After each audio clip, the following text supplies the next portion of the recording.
This podcast is produced by Northwest Michigan Community Action Agency. The Collective Us, an NMCAA podcast, focuses on inspiring you through stories of those we've helped through our programming or by linking local resources to community members in need. Join us as we learn about the programs offered through NMCAA and how we touch people's lives every day.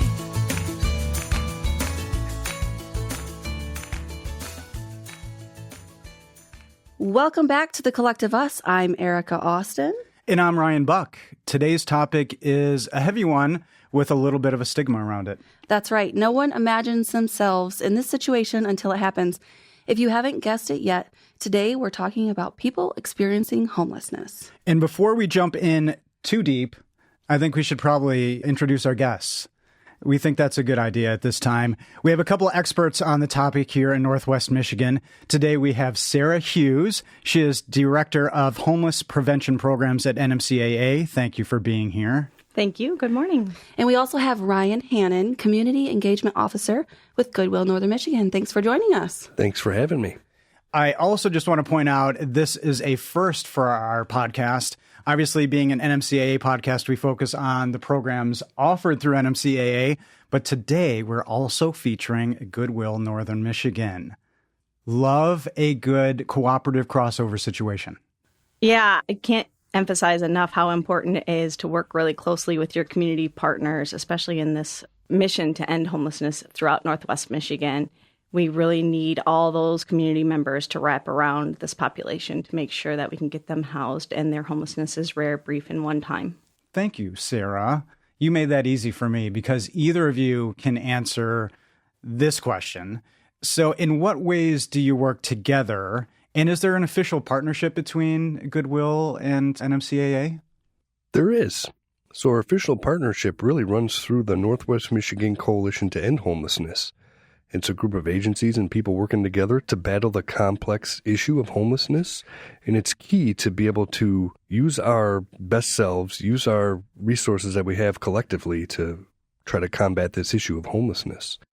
So through the Coalition to End Homelessness, we really use best practices in the field to identify people experiencing homelessness, assess their situation, and then work on the solutions of homelessness. So NMCAA oftentimes is the first stop for a lot of folks in that process. Well, so it really does take a lot. And our organizations really do work extremely collaboratively. Every day we're working with street outreach through Goodwill, as well as the case managers for Rapid Rehousing, which is our Northwest Michigan Supportive Housing collaborative partner. So there's several of us who work together every single day to work to end homelessness, and we work with our clients in our programming. Yeah. And so, Sarah, in your information you sent me prior to us recording today, you told me that you direct a team of nearly 40 employees at NMCAA. So that's a pretty big team. What are some of those positions and what kind of things do they do day to day? So we cover 10 counties throughout Northwest Michigan and 23 counties for veterans out in the northern part of Michigan, all the way up into Mackinac. And we have supervisors at each of our building locations. So NMCAA has an office in Petoskey, one in Cadillac, and here in Traverse City. And each one of those offices has a supervisor that oversees a team of case managers who, in the balance of state counties, which are the 5 counties outside of Greater Grand Traverse, we have street outreach and rapid rehousing, as well as shelter exit and diversion case managers. And those are really our frontline staff. And then we do have team leads, coordinators, supervisors, and managers kind of supporting that whole team. That's amazing. Staggering. One, that you were able to articulate that as well as you did. Yeah. And 2, that these are all people that you have to lead and organize and keep together. Yeah. And you mentioned street outreach. And Ryan, you are in street outreach, which is maybe the most fun, maybe hip hop version of what's happening. I see a good smile on your face. But how does this real work differ from the work Sarah's team at NMCAA is doing? Well, for one, the exciting work of street outreach certainly is exciting, but we certainly wish we did not have to do that, right? Going out to meet the people is where it's at, right? But the fact that the people are there is terrible situation, and I'm so grateful for our partners that we work together to end homelessness. So Goodwill Northern Michigan Street Outreach operates in the 5-county Greater Grand Traverse region, where the NMCAA Street Outreach operates in those outer counties, Emmett, Wexler, Charlevoix, Misaki, Manistee. Yeah, those other spots. So partnerships, see? Yeah. Partnerships. And really, it's so important because we're essentially a rural area, and there may be some transferency of people, right? Mm-hmm. Someone may be in Petoskey or Cadillac or Manistee that can't go to one of the shelters there for whatever reason, may end up in our shelter in Traverse City, and our outreach is able to work with their outreach to be a liaison to help that person be able to access the resources to end the homelessness where they're from. Oftentimes when people show up from those other counties, it's out of sheer necessity. It's not because they want to come to Traverse City per se. So that's a good partnership in that 10-county region. Now, our outreach in the 5-county region really relies on the cohesive partnership that we have. So when someone experiences homelessness, a lot of times people will call the central intake line that NMCAA operates. And they really start to kind of weed through, if you will, the people in their situations and then refer to the people that really need us in outreach to us. So there's a whole lot of people that may not experience total homelessness or don't need street outreach that they're able to assist and then really get to the people that we need to. Now, in outreach, there's some aspect where our outreach will do that kind of engagement and location for folks that don't have the wherewithal or the means or the personal will to call for help. So outreach really is that, going to those folks. So what I hear, and I think is going to come up a lot, is people, because you have to talk together to, I'm guessing, track the needs of people. It's not just housing them and taking care of them. It's seeing them as a person, and you need to communicate if you are going across county lines and different areas, correct? That's a really good point because it's people we serve, and, the work to end homelessness is that, to end homelessness. We deal with people, we see their needs and the suffering, and then we work with greater partnerships, even ancillary services. We talk about meals and clothing and things like that, where we also work together to help the community come together to meet those needs. So one of the things that you brought up I wanted to touch on was, not only is it street outreach where we work together across county lines, but within our county and our street outreach, when we're assessing people, and then we may refer folks to a housing program that NMCAA has. So we're essentially working with their case manager and the client to do what we call a warm transfer, a warm handoff to that program. And sometimes that may take a little bit of time, right? You think about someone who's been living on the streets for a long time, and okay, now here's this program that we've been talking to that person about that has an opening now, and we're going to hand you off to that program. They may or may not have a unit available. If they don't, that takes for a longer handoff where we'll re-find that person and help make sure they get all their paperwork and all that. But once they move into housing, then really going over that assessment with the NMCAA worker and the client, and then supporting that process as long as we need, which sometimes it could be a one and done meeting. Other times it's multiple. And I think it's really important, like you said, that this is person-centered work. We're working with the clients to their needs and their wants. We're not saying, okay, here's a house, here, go in here. We're actually saying to them, where do you want to live? What is your most ideal situation? Do you want a roommate? Where are you comfortable? And how do you get your transportation? What other needs do you have? You're trying to give options to somebody who may feel that they're lucky just to have shelter. And that's amazing. And we think about the process in outreach. The big win of our work may be just getting them to believe into the system or the program.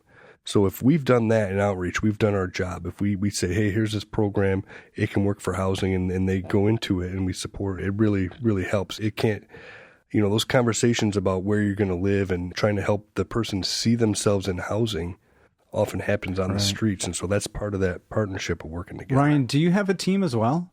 Well, I'm the community engagement officer now, so I'm a little bit removed. I'm still part of it, but the outreach team is, there's 3 teams actually. There's a youth provider, works with folks age 14 to 24.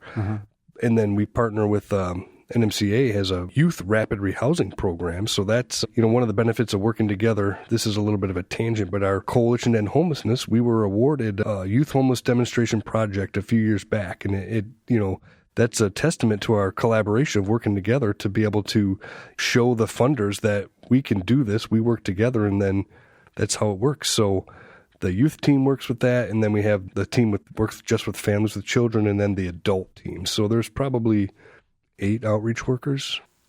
And we split that up as well for our housing. So we have youth housing, pregnant parenting youth housing, youth diversion, which helps with people that are housing unstable.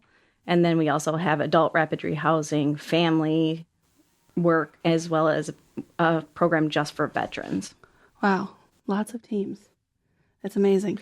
And if I could add, the VA is very helpful in this as well. So I'll let you talk about the SSVF program. All the veteran kind of specific groups, we come together. I think it's once a week. The team comes to discuss the cases, the people. Do we know everyone out there, the needs, and how we can get them met? And I think all of our programs follow that model of, we call it wraparound. So we try to get all the community partners who this client may need for support, and then help the client tell us what their needs are and what direction they want to go, because it's really important to make sure that they feel supported and that we're not trying to control their life or control where they're going. We're just trying to help support them in that process to become housed and then be stably housed. Yeah, that's amazing.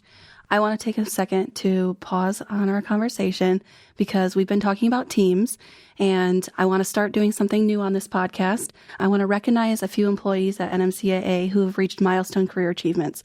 So first, I'd like to recognize Kristen Ruckel. She's our Child Development Data Analysis Coordinator. She's celebrating 5 years at NMCAA. And Therese Blesma, who is an assistant teacher who's been with NMCAA for 23 years. So thanks for all you do and all you do to help your community and your neighbors. Congratulations to you. And thank you for all the hard work you do. That's incredible. Yeah. I like when you throw in something new, because like my heart gets to racing a little bit, like what's happening and what are we going to hear? And longevity in an organization is something, especially in a time when employment is a gift at times and something that we need to celebrate, but our employees are something to celebrate as well.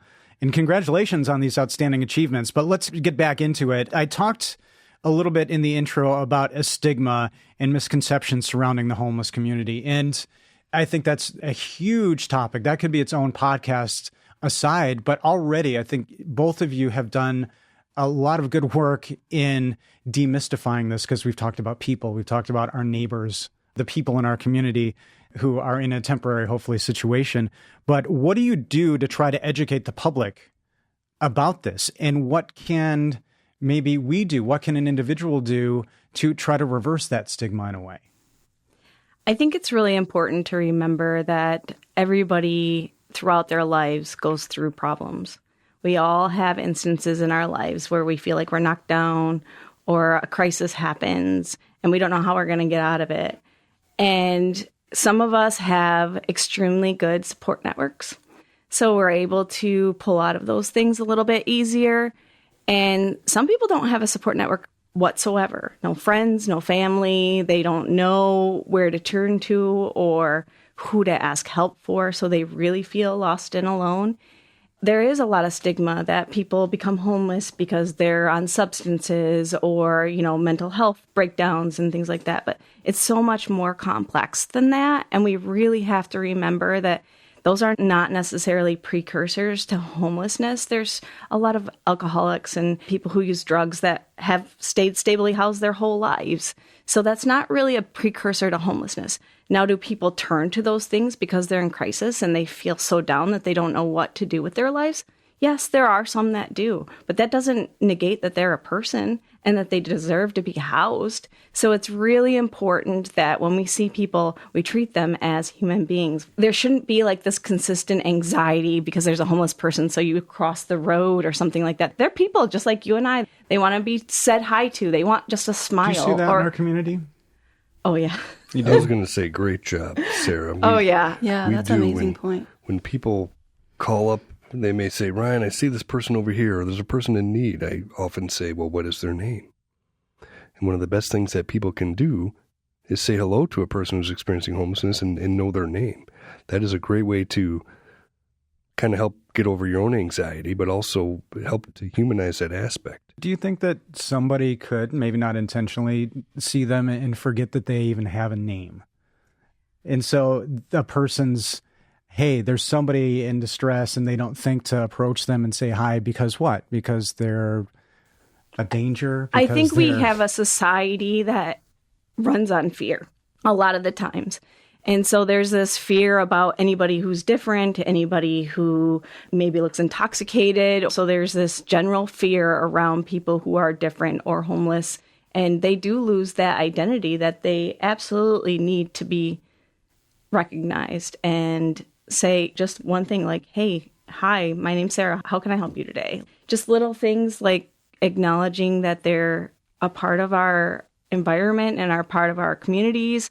And they can be exceedingly great contributors to our community. There's so much knowledge that we hear from our clients that have lived on the streets for 6 years and just the things that they've seen and experienced. And that can really inform our systems to change and make sure that we're doing the work according to what their needs actually are, not what we perceive those needs to be. And I think part of it is a fear of unknown.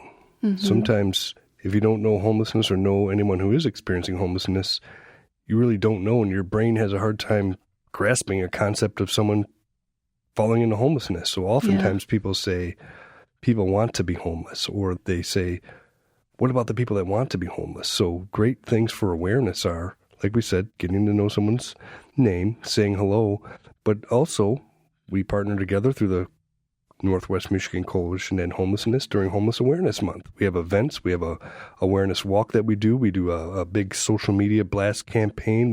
Sometimes we do a feature film and have a panel afterwards. We do panel discussions at the Northwestern Michigan College together. So those are good ways to educate and battle the stigma. I also do about a monthly kind of coffee with Ryan where I'm just available, and we'll have them on Facebook when the dates are, but just come and chat. And I kind of market it as, I'm looking for people to talk about how to end homelessness, right? And kind of leave it at that, even though we know housing with the proper supports is how we end homelessness. But we have people come up with their ideas. Who knows what we may learn, but then we learn about people's misconceptions, and then we can really educate and talk through Knowing it. You do this and you listen. And what a cool thing in the community that you could be a part of something and somebody with influence could implement your idea.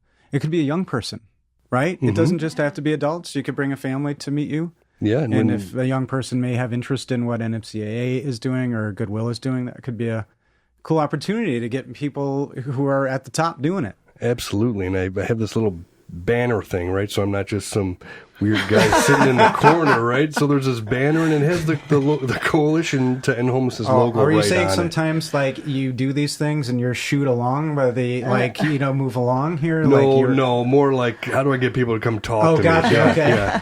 I'm very outgoing, but in a setting where it's just general public and walking up to people. I suppose if I had a hidden camera, that'd be cool, but yeah. I think community awareness is really an important component as well to ending homelessness, because we need to make sure that everybody understands, especially what trauma-informed care is, because I think as a population as a whole, we have seen so many things, especially after COVID and everything else, that everybody goes through crises. Everybody has trauma. How do we talk to people without making more trauma add to their plate or having secondhand trauma happen from situations? There's so many things with community partners. I'm always putting out there hey, if you want me to talk to your organization just to let them know what we do and what's going on in your community and how they can help, I'm more than happy to just come and do a presentation and have an open discussion forum. And it really helps those people who are community partners who may not be super entrenched in the work see where they can help a little bit more. I was going to add on the trauma-informed care, part of the benefit of our partnership, we've been working together a long time. We have a really smooth system, if you will, certainly under capacity. We need more housing. We need more support. But that trauma-informed care piece is, when you're working with someone who's experienced trauma, part of the way to respond is to explain things, right? To have no surprises, right? We let them know the process, what's going to happen, and we know each other so well, and the partners, we're able to say the same thing no matter what organization a person is talking to at the time, and not trying to be sneaky over here or force something over here. It's really transparent, and all of us together. That's a really big benefit of this partnership. I love seeing the partnership come through so heavily in this episode, being that it's our first with a partner. I think that's amazing. And then also the community, I think our very first episode with Carrie, we talked about the community needs assessment. And I know that we've talked about it with other episodes as well, and bringing it back to you guys are literally like in the community asking them what they need. I think it's an amazing takeaway from all of that. And I mean, just the things you've talked about already, it feels like this partnership needs to happen and you need more. It's just such big things that you're talking about. But again, it's about relating to people in our community with a name. It is. And you know, homelessness is a complex issue. It takes a multifaceted approach. Yeah. We literally have to work together. Otherwise, homelessness is going to get way worse. More people are going to die. Like, this is life-saving work, and it's critical to it. And all of our years learning about best practices and going to conferences and reading, for years it talks about working together. But really, like, people can say it all the time, but what does it really look like on the ground? And that's what we're talking about here. And I remember when we had our first housing program matching meeting as a coalition. I don't know if I remember. It was matchmaking? It wasn't speed dating, was it? No, what it is serious. We look at, you know, to end homelessness, you have to know who's out there. You have to know the scope of the problem. So we do that, and then we talk about knowing our assets as well, right? So we prioritize the housing programs and the support that come in. Basically, it's like finding the most person likely to die next on the street and working together to get them into housing. But our first meeting, I said, we need to take our name tags off, put them in the bucket in the middle of the table here, and we need to work together, right? And that was many years ago, and that kind of systems change that we needed to do started way back then. And it you know, was a little bumpy along the way, but now here we are. It's just like the people kept saying, you have to work together, and how much more beautiful it is. Take your name tags off is my favorite takeaway of all time. And I like the name tag thing, but take them off. We're all in that hat. Yeah. And you're both so, if I may say it, just intelligent and well-suited for this. Yeah. And Sarah, even talking to you, it's amazing. Yeah. Sarah, I know you come to NMCAA with a dual master's in clinical and counseling psychology. That's super impressive, first of all. I feel so warm. For who? I think it's super impressive. My husband keeps saying, when is your degree going to pay off? And I'm like, I don't care about money, so it's never going to pay off. Oh, my gosh. I think the work that you do is worth everything. But you've done a variety of things that you told me in your career, including foster care, adoption counseling, bereavement counseling, and more. Was working with the homeless community a goal of yours? Did you just end up in this role? Did you have a long-term goal? So I didn't even know. I didn't even know that these programs existed 5 years ago. I had no idea. I moved back here about 15 years ago. My husband was in the military for 20 years, so we've traveled all over the world. And I moved back here, and I was doing foster care and some other things. And I had a friend that was in foster care. She was a worker, and she's like, hey, check out this job. And so I looked at it, and it was a youth homeless programs coordinator, which was when we were just starting that YHDP project. And I came in and I was interviewed, and they're like, so what do you think of NMCAA and the homeless programs? I'm like, I didn't even know you guys existed. Are you guys like advertising? Does anybody know that you guys have these programs? That's why I exist now. Are you okay? I'm just saying, because I worked with a lot of homeless families in foster care, and I never even knew to refer them to NMCAA or the coordinated entry intake line. Yeah. Like, that to me was so like amazing that this whole program and system was out here, and I had no idea that it was here. And so I think that it's really it's an amazing thing to have these groups to help end homelessness. But my passion really, really sits with the people who are experiencing homelessness, because we can't help them or do this work without their input and their information. And when I did foster care and adoption counseling and bereavement counseling, like, there is so much that hurts your heart constantly in that kind of work.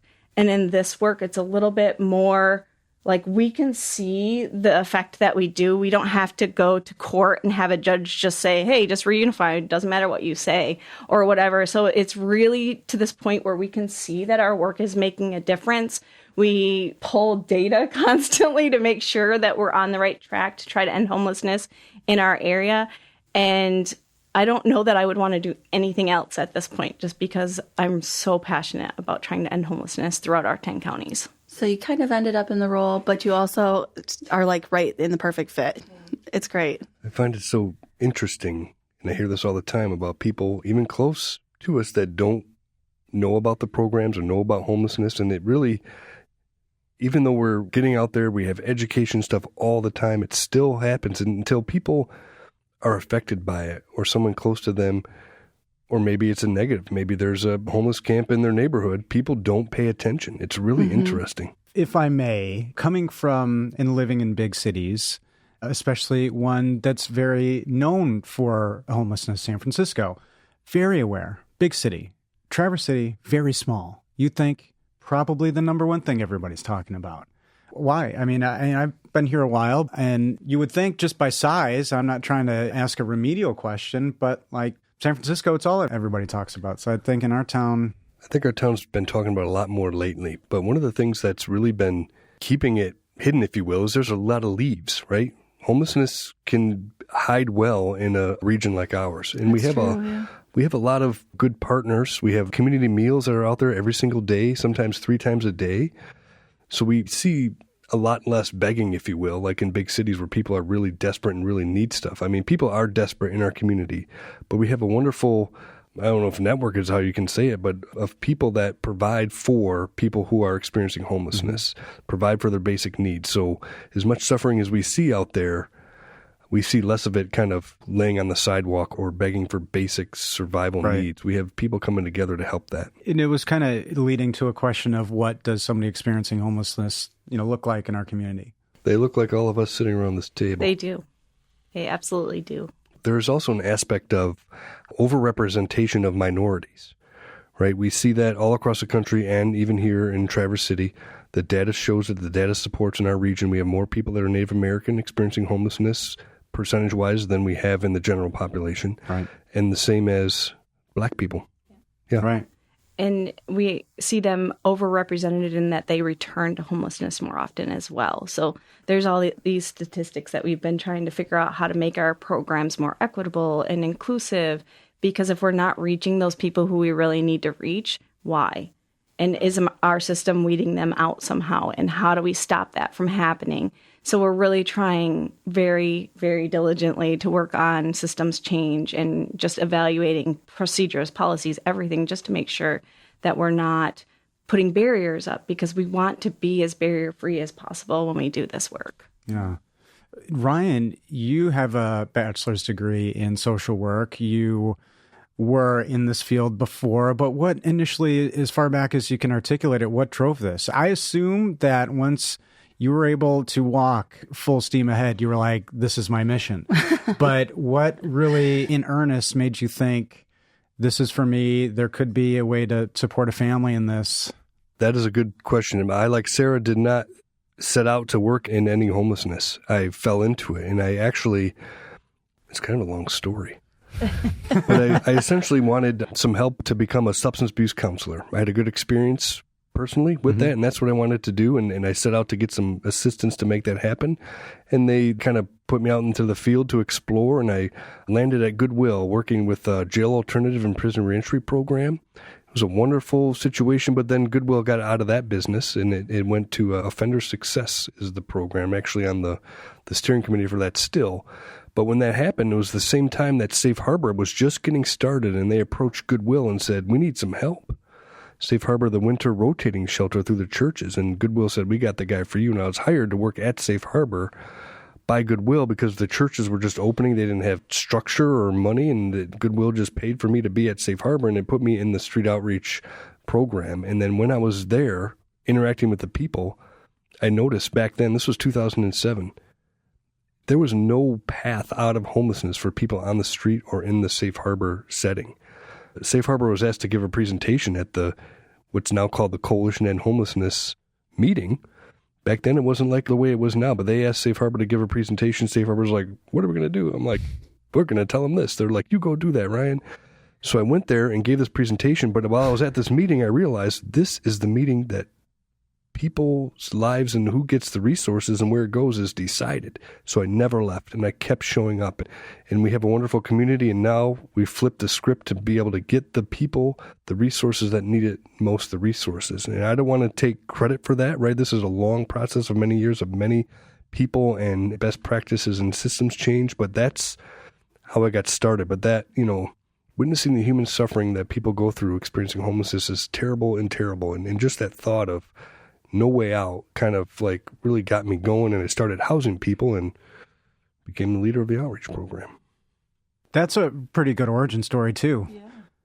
Capes and masks, I think, and we'll be all set. Yeah. We have a Well, lot extra of money, support. though, right? Isn't that Ben Affleck's power? He's rich. We got a lot of people that do good work out there, right? Like we get to be here. Yeah, any extra money is going into finding this is seen as or buying pleasant? housing. I'm That's sorry. good. Like I just can't. Like I was in real estate for a really short period of time, and I just couldn't because so many people were so worried about money all the time. And I'm like, there's people really like struggling out there, and you're just competing against each other to make another $500. Put that I in will there. say, I was like, I have a lot of real estate friends, but I was going to say, if you're a real estate person out there and you got some properties Yeah. you need to rent, please reach out. We have a pool of tenants, and we Yeah. have resources to pay rent on a regular basis. Please reach out to NMCAA. and I have some fantastic real estate friends, but I was just like, this is not. Wasn't the work for you. wasn't for you. This is not the work for me because I just It there's takes so much collaboration, need. right? And Yeah. it does take infrastructure. It does take everybody lifting each other up. So, but it's nice to have that experience. I found that certain experiences helped when I think having real estate experience is And is it good is to great. articulate those terms. It is fantastic for our clients. I know how to read a lease and all those legality There you go. aspects to really help people work their way through that and understand that. And I also have a lot of connections with real estate. And so when they have apartment buildings that they purchase or whatever, they're willing to talk to me. If everybody could just set aside one unit, like if every landlord set aside one unit, we could end homelessness in Northwest Michigan. Amen. And we would still pay them. We might not pay them this top dollar that we're getting in Traverse City right now, but we'll pay them a fair amount. And if they just let us, we come in there every week for as long as they're in our program. We work on being a good tenant, how to work with your landlord and mediate situations with your landlord, how to pay your bills. We work with all these things to help them become independent. And it's just so important for the people in the community to understand that if you just set aside one unit, there would be no homeless in this area. I would add, we would need some more workers too, right? We're always hiring, right? But to give proper support to people leaving homelessness, we got to have the ratio of workers. So we're always looking to hire, and certainly the support. Like this work that we do doesn't generate income. It costs money to do this. It's much more cost effective to do in the way we're describing. So, right. Yeah. So landlords, if you're out there, reach out to Ryan or Sarah. And based on the information you have, if every that's an odd term, but set aside one unit, that could put a serious dent, if not take care of the homelessness Yeah, and Ryan problem. is really hitting the nail on the head that support service that follows with our clients for the time period that they need it is essential. And obviously that costs money, and we can't just house 100 people because we that's don't have the staff to do that. But we do need landlords. And if we find more housing stock, then we'll apply for more funding to make sure that we can work to end homelessness. To understand, maybe there's that misunderstanding that, well, if I accommodate somebody in this fashion, I'm not going to get my fair share, or it's going to be difficult to get paid. And clearly that's not the case. That's amazing. Would you say that there's a little bit of a stigma within, how do I want to word this question? Being a landlord for being the landlord for someone who's experiencing homelessness, and then, they're, okay, yeah, you can go ahead and move into my unit. How are they I think it's perceiving really this? important when I do some landlord presentations, which I do pretty often. I talk to them and I'm like, have you never had a tenant who is tough?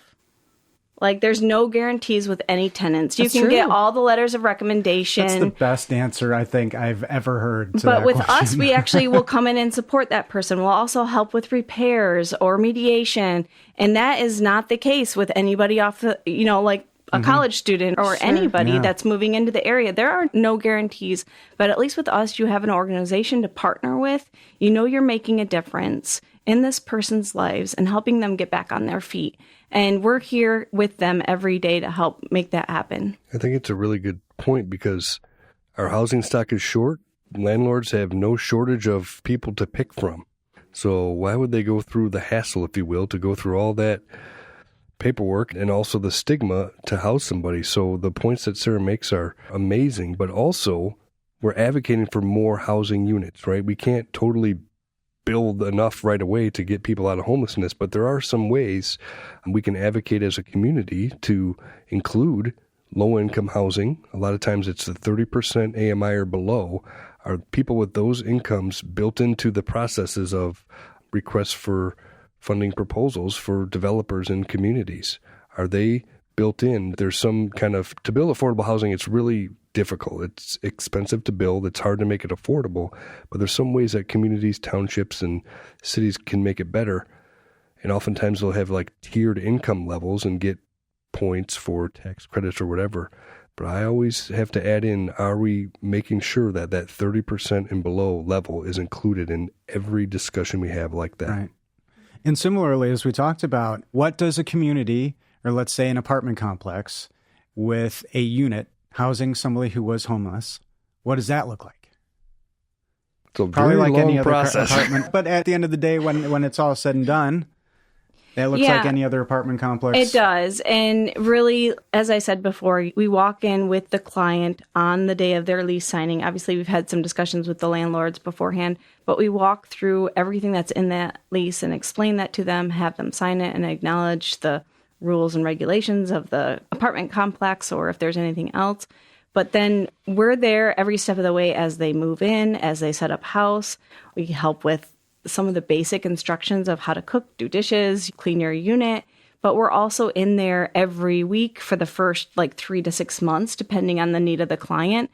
And then after that, if they're in a program for up to 2 years because financially they can't make it independently and we're helping them progressively get that financial stability, we're in there at least once a month. So that conversation with the landlord is so important to say, hey, we're making sure that your unit's in good shape, that there's no questions or concerns going on. And if you have any concerns, come to us and we'll talk about them.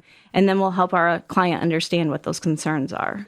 And we see a lot of times low-income housing or housing for homeless is lumped into one kind of building, right? That's the way the funding structures work. We often have what we think of as the projects, right? And that's what they're called, projects. And so we know the best way is to help folks integrate into society in a way. So we have a scattered site approach as well. We're limited by the way the funding structure works, and we have more buildings dedicated just to that, but we're seeing more apartment complexes being built where there's some dedicated to homelessness. Annika Place 2 in Traverse City, not too far from here actually, is a 52-unit apartment complex that's proposed to being built with 19 of the units specifically for homelessness. So that's a good way to help to integrate and help people feel part of the community. People that are homeless shouldn't have to go to the homeless spot, right? They can just live wherever, and that's what we aim to do. I feel like it's gone from a really good tenant to probably the best tenant, and there's probably a pretty decent appreciation for that roof. Yeah, it is a transition period. I think that we have to all keep that in mind too. Like if a client has been homeless for, some clients we have homeless for 5-6 years and then they're housed, it's a transition period. And there's an adaptation period where they kind of figure out, is this really mine? What do I have to do to lose this? How do I keep this? And there's this kind of back and forth for them because I'm sure that there's an emotional roller coaster that they're on because it's hard to believe after so long being on the streets that they're not going to get kicked out tomorrow. And certainly what they're used to is being left out and losing things or stuff being ripped from them. So that thought is, how long until I screw this up? Or how long until they take this from me? And so it can be difficult. That's where the support workers come in and help build positive supports around them. And also, this gives me a plug for our Welcome Home Basket drive. We have, through the coalition, a thing called Welcome Home Baskets where people can donate right on the website, the Coalition End Homelessness. There's a spot. And when we move someone in, we want to try to help them make it feel at home as quickly as possible. Things like a laundry basket, a toilet plunger, right? What could be more alienating at your house than if you didn't have a toilet plunger. Yeah. So things like Right. that you can't get at a food pantry, that really starts to help, like, this is Establish. your home. Yeah. Yep. Establish that this People is my can place. donate to that on the website. What is it? Yep, Sorry, it's Northwest Homeless. End Homelessness, NMI, like northernmichigan.org. And you can click through to ways to help, and there's a Perfect. spot. And you click on there, and you could buy one item and it gets shipped, or do a whole thing. Or That's you could awesome. host a drive, a community event. People like to get together and do stuff.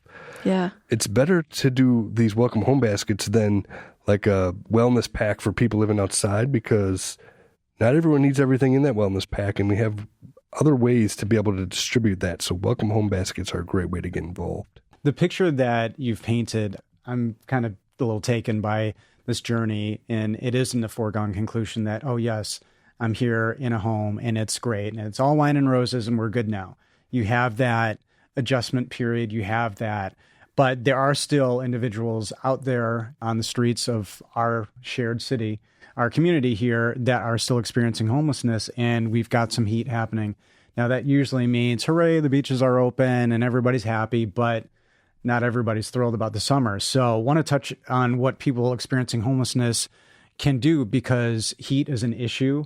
Living in places like Miami, you can die from the heat. So that's happening. And it's not just heat. There could be hygiene. There could be just hydration. What's affecting the homelessness community in the summertime? We have also the wildfires recently creating bad air quality. So folks that have Yes. asthma and things like that. But, no matter what the weather, homelessness is terrible. You're vulnerable and bad things happen to people. They're more likely to be a victim of a crime, like way more likely. Yeah. Some things that we have in our community, we have a day center, Jubilee House it's called. It's open from 10 to 5:30, Monday through Friday. Central United Methodist Church, downtown Traverse City, has breakfast and showers 8:30 to 10:30, Monday through Friday. Now, during the summertime on the weekends, there's no homeless-specific designation, so it may be no place to go or open public places that people have to kind of bounce from.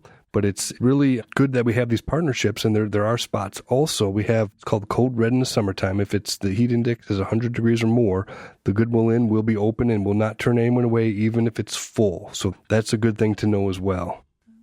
And in our Balance of State counties, we do have a couple of like little tips and tricks, and that's like how to stay out of the sun and how to go to those air-conditioned buildings or stores or something to bring your temperature down. But we also kit our street outreach workers with water bottles and, granola bars, just things to help keep people hydrated if they come across them and they look like they're overheating. There's always that ability to offer them that. And I know it's just a little thing, but it's also that opener for a conversation, especially if they haven't identified that person yet.